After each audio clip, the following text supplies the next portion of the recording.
저는 30대 중반 주부입니다.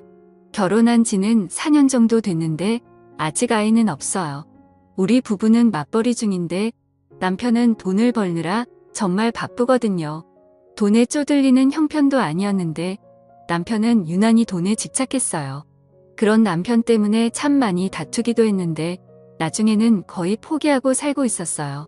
처음에는 집 산 거 대출만 갚고 아이 계획을 세우자고 말하던 남편은 대출금을 다 갚았음에도 불구하고 여전히 조금만 더 라면서 아이 계획을 미루고 있었어요. 그러던 어느 날 당신이 잊고 있나 본데 나 지금 30대 중반이야. 더 미루면 안 되는 나이란 말이야. 라며 제가 남편을 쏘아봤어요. 솔직히 나이가 들면 들수록 걱정도 많이 됐고 거기다 친구들 출산 소식이 들려올 때마다 조바심도 났거든요. 그렇다고 해서 출산한 친구들이 돈이 많은 것도 아니었고 사실 우리가 더 낳으면 낳았지 부족할 게 없었거든요. 그런데도 남편은 무슨 욕심이 그리 많은 것인지 한 살이라도 젊을 때 빨리 돈을 모아야 한다는 이유로 맨날 야근에다 심지어는 주말에도 일을 하러 가는 날이 많았어요. 그런 남편을 보며 저도 조금씩 부부의 정이 떨어져가고 있었고 어느 순간부터 남편과 갑방을 쓰게 되었어요. 하지만 남편은 그런 저를 전혀 이해하지 못했는데 아니 내가 나 혼자 잘 먹고 잘 살자고 이러는 것 같아. 우리 가족 남부럽지 않게 살려고 이러는 거잖아. 근데 당신은 그것도 이해 못해줘? 라며 오히려 화를 내기 일쑤였어요. 그렇게 남편과 저는 골이 깊어져 가고 있었고 그런 우리를 보며 시어머니는 내가 너한테 항상 미안하구나. 도대체 왜 그렇게 돈에 집착하는지 모르겠구나. 내가 다시 한번 잘 타일러 보마. 라며 항상 제게 미안해 하셨어요. 남편의 여동생인 시누이도 언니 요즘 오빠 때문에 힘들다면서요. 엄마 아빠가 불러서 알아듣게 말한다고 하니까 언니가 조금만 이해 좀 해주세요. 근데 제가 봐도 속 터지겠네요. 언니 나이도 있는데 도대체 왜 그러는 건지 모르겠어요. 라며 울상을 짓곤 했어요.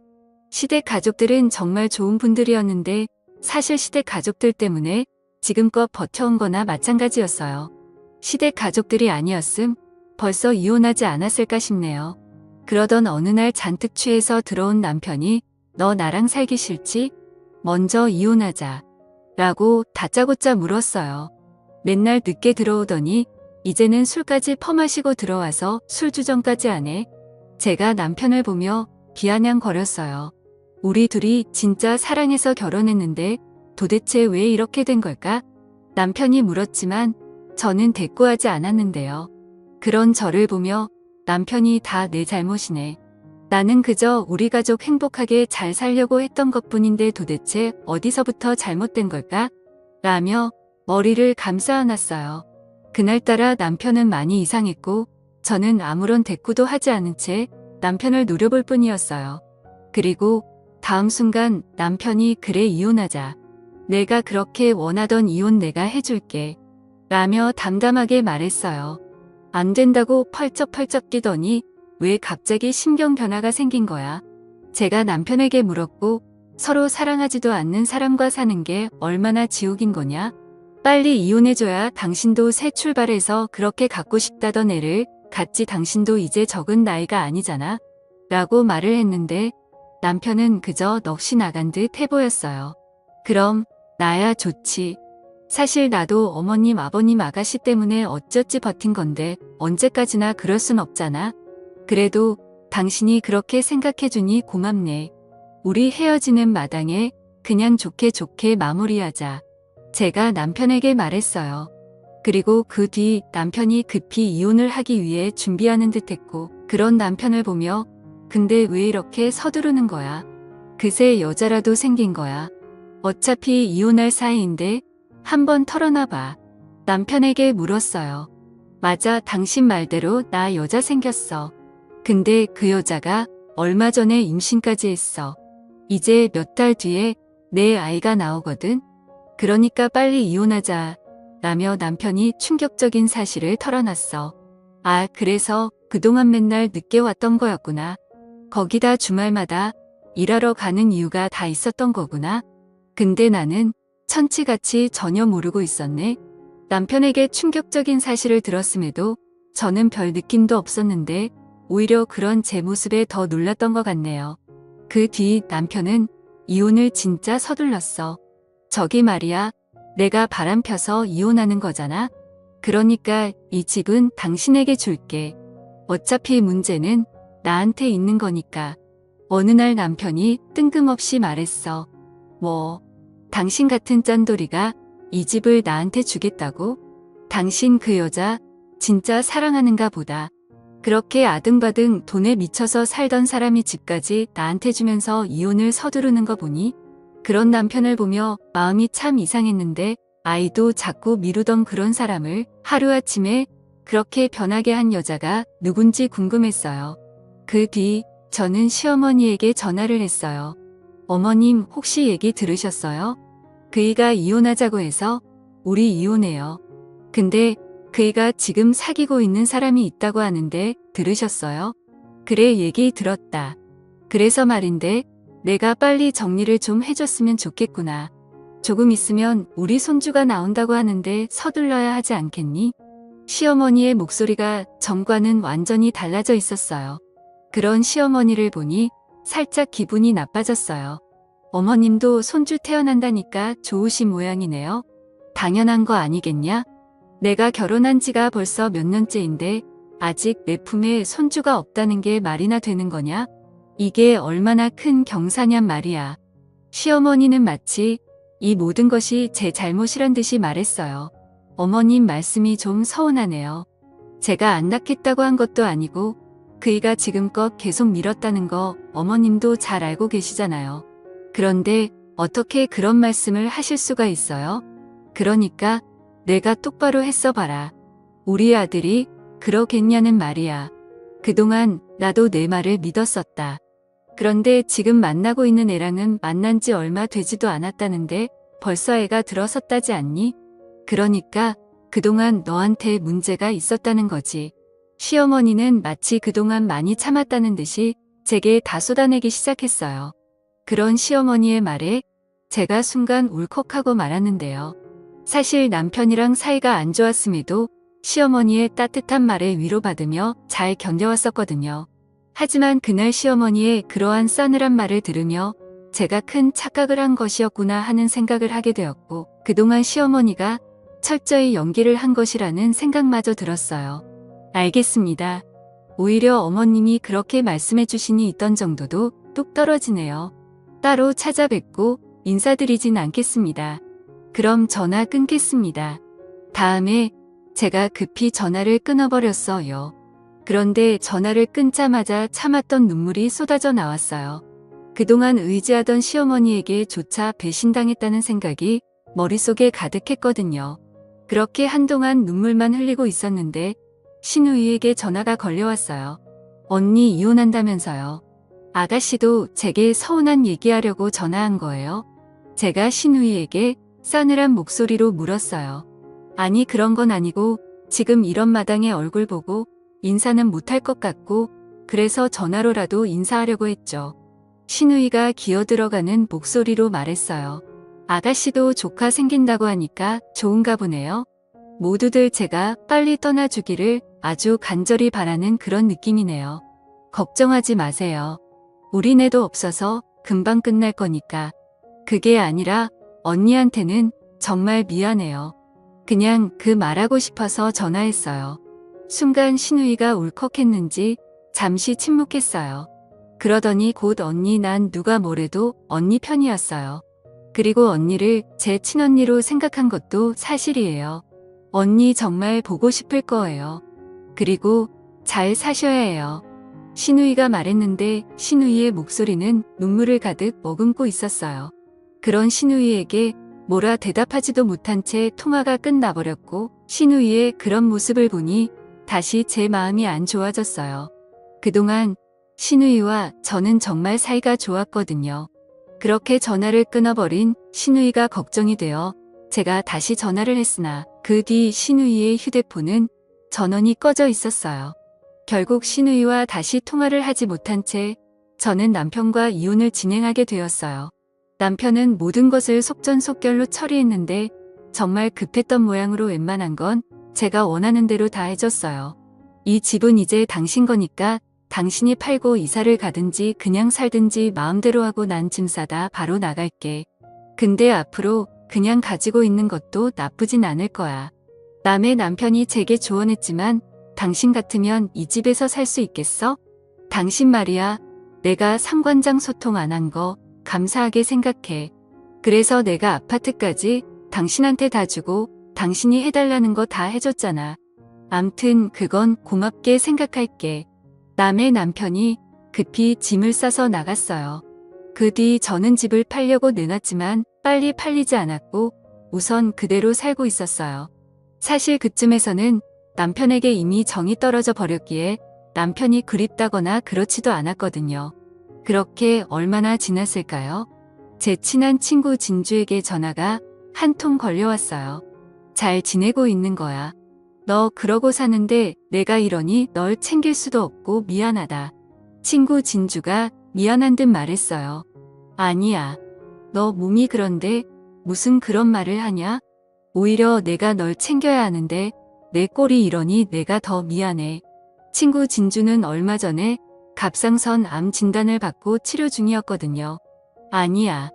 그래도 갑상선 암은 암 중에서 착한 병이라고 하잖아. 수술하고 치료받으면서 많이 좋아졌어. 정말 많이 나아진 것인지 진주의 목소리가 밝아 보였어요. 저기 근데 말이야. 나 오늘 내 전남편 봤다. 그래? 같은 하늘 아래에 사는데 마주칠 수도 있지 뭐. 제가 별 관심 없다는 듯이 말했어요. 근데 내 전남편 바람나서 이혼했다고 하지 않았어? 야, 그 인간 얘기는 하지도 말자. 피곤하니까. 제가 진주에게 말했지만 나도 웬만하면 전화 안 하려고 했지. 근데 말이야. 내 전남편 너한테 그렇게 하고 벌 받는가 보다. 친구 진주가 아주 고소하다는 듯이 말했어요. 그게 무슨 말이야? 벌 받는 것 같다니? 아니 너도 알다시피 내가 암 전문병원에 다니잖아. 근데 내 남편이 환자복을 입고 거기에 있더라니까. 그게 무슨 말이겠냐? 내 남편이 지금 암에 걸렸다는 거지. 뭐, 암에 걸렸어? 그렇다니까. 내 시어머니가 부축해서 병실로 들어가는 거 내가 봤다니까. 진주가 확실하다는 목소리로 말했어요. 내가 잘못 본 거 아니야? 멀쩡하던 사람이 갑자기 무슨 암이야? 야, 어느 날 갑자기 걸리는 게 암이야. 나도 봐라. 갑자기 그랬잖아. 내가 혹시나 싶어서 몰래 지켜봤는데 내 전남편이 확실했어. 이게 무슨 일이야?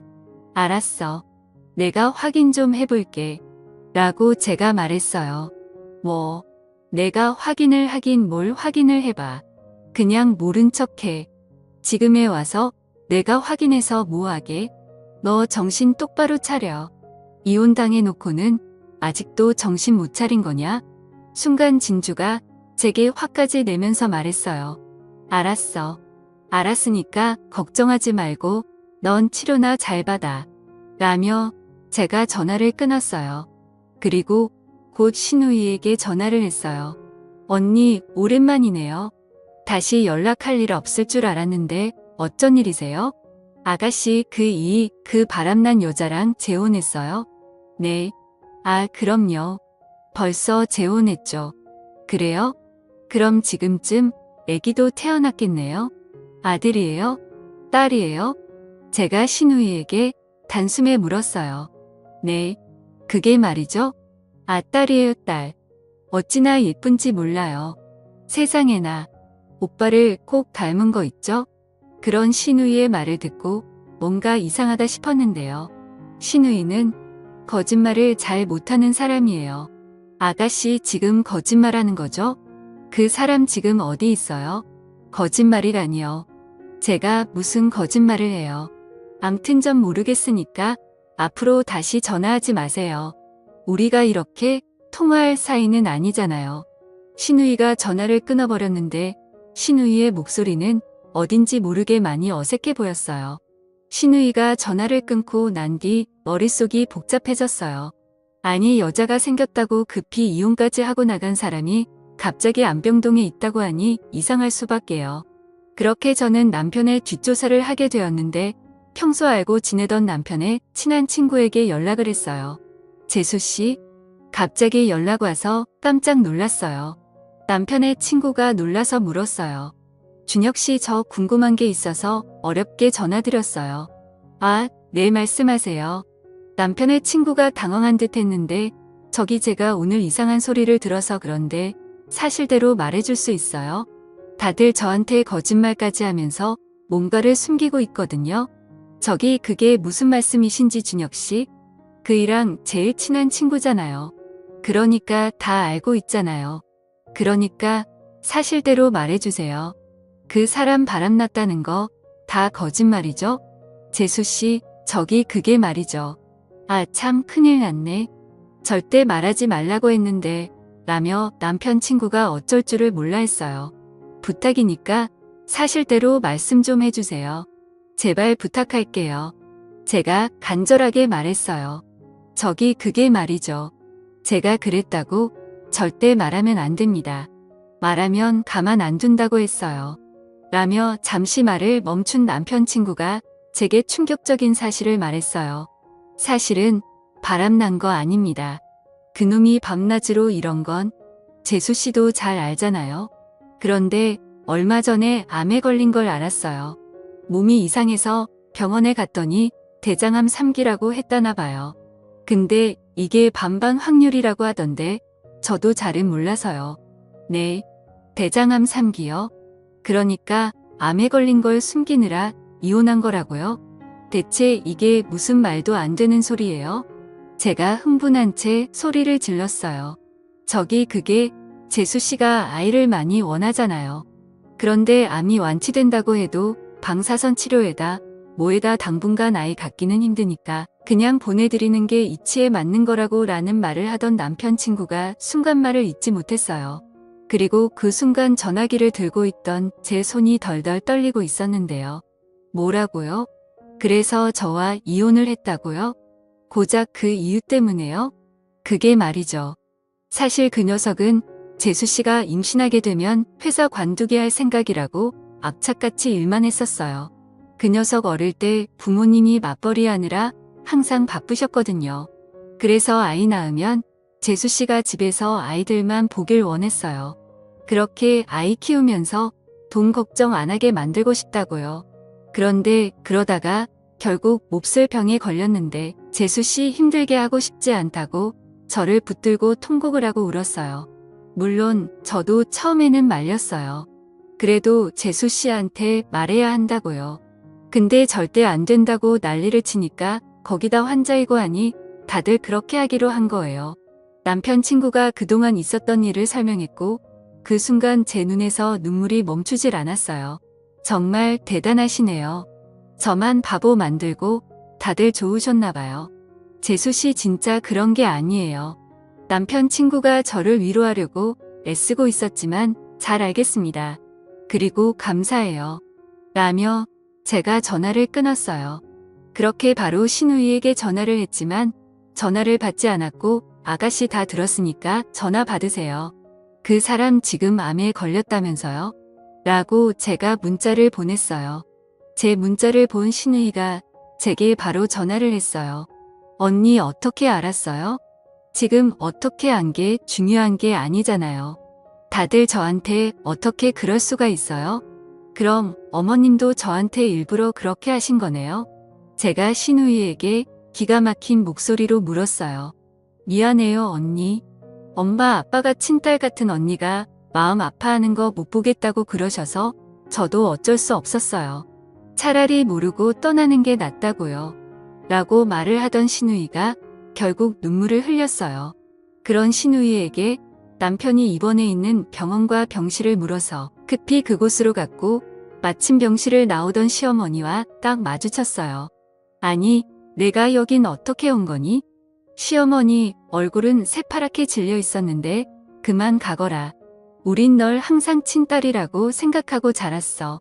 근데 부모가 딸한테 어떻게 그럴 수가 있느냐 말이야. 라며 시어머니가 급히 등을 돌렸어요. 어머님, 저 다 알고 왔어요. 아가씨랑 통화하고 왔다고요. 제가 시어머니에게 말했어요. 그 순간 등을 돌린 시어머니 몸이 움찔했는데 뭐야 너한테 다 말했어? 절대 말하지 말라고 했는데 왜 그렇게 말을 안 들어? 처먹는지 모르겠구나. 시어머니가 자푸자기한 얼굴로 저를 바라봤어요. 어머님, 그래도 이러시면 안 되는 거잖아요. 가족은 어려울 때 함께하는 게 가족이라면서요. 제가 첫 인사 드리던 날 어머님이 제 손을 꼭 잡으시면서 그러셨잖아요. 가장 힘들고 어려울 때 함께하는 게 가족이라고요. 그런데 어떻게 이럴 수가 있어요? 제가 원망스러운 눈빛으로 시어머니를 바라봤어요. 이거사, 네 나이가 이제 30살 중반이다. 근데 암 생기면 이젠 어떻게 될지 아무도 모른단다. 아이를 가질 수 없을지도 모른다잖니. 그럼 네 인생은 뭐가 되는 거냐? 우린 널 항상 친딸이라고 생각하고 자랐어. 근데 부모가 딸한테 어떻게 그럴 수가 있느냐 말이야. 그런 시어머니의 눈에는 눈물이 그렁그렁했어요. 어머님, 그래도 이러면 안 되는 거잖아요. 가족은 어려울 때 함께하는 게 가족이라면서요. 제가 원망 가득한 눈빛으로 시어머니를 다시 바라봤어요. 그럼 제 말에 시어머니가 이거사 뭐 하려고 여기에 발을 들여? 네가 이러는 거 아니까 우리가 말 못한 거야. 열려 빠진 거 같으니라고.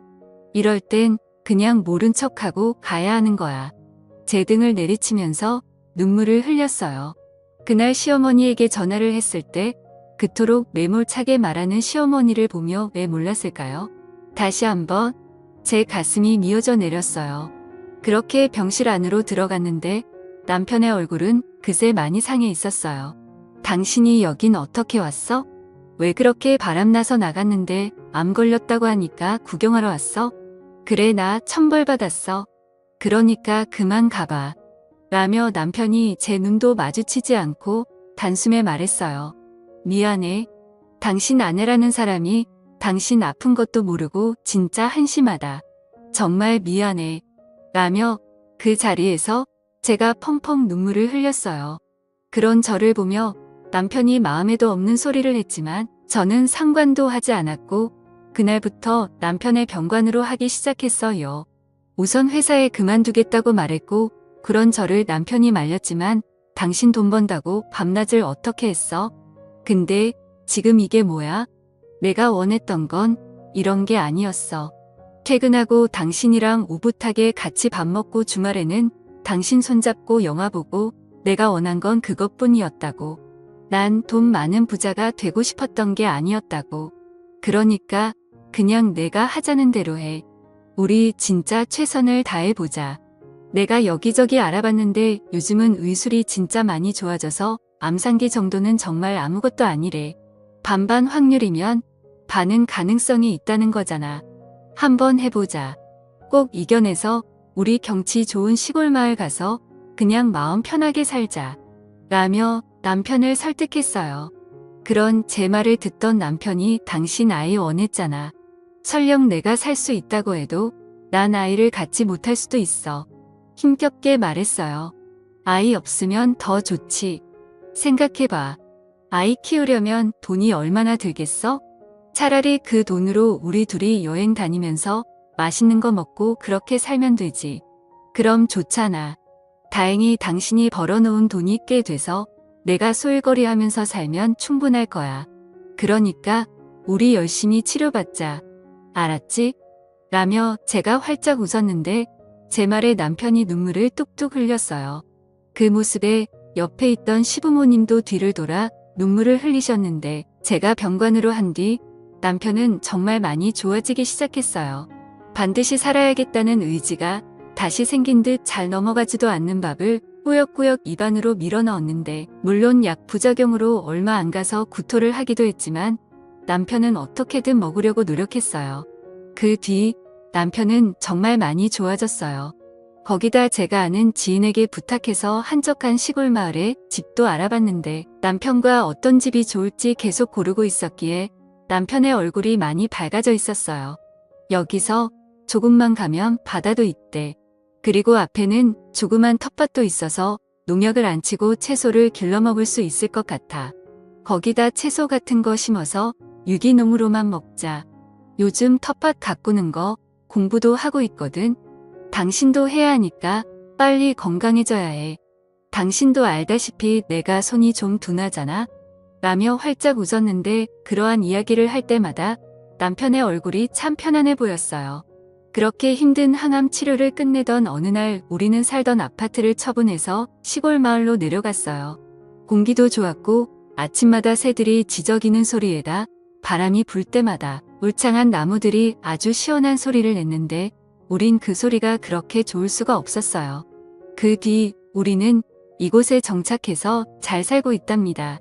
정말 다행인 건 남편의 건강이 정말 좋아졌는데 병원에 정기 검사를 받으러 갈 때마다 의사 선생님이 칭찬을 할 정도예요. 거기다 몇 달 뒤면 우리 시부모님도 우리가 있는 곳으로 내려오셔서 같이 지내기로 했어요. 시부모님이 내려오시면 텃밭 앞에 만들어 놓은 평상에서 직접 기른 채소로 된장찌개를 끓여서 시골 밥상을 차려드려야겠네요. 요즘은 문득문득 왜 그리 또 악착같이 살았는지 후회가 될 정도입니다. 돈이 뭐가 그렇게 중요하겠습니까? 사람이 살아가는 데 있어 건강하고 행복하게 사는 게 제일 중요한 거 아니겠습니까? 문득 첫 만남에서 제 손을 꼭 잡고 가족은 힘들 때 옆에 있어주는 게 진정한 가족이다 라던 시어머니의 말씀이 자주 생각나는데요. 남편이 안병동에 있을 때 아픈 가족들을 남을 나라 하는 사람들을 많이 봤었는데 부디 힘든 시간일수록 가족들이 함께해 주시길 바라봅니다. 감사합니다.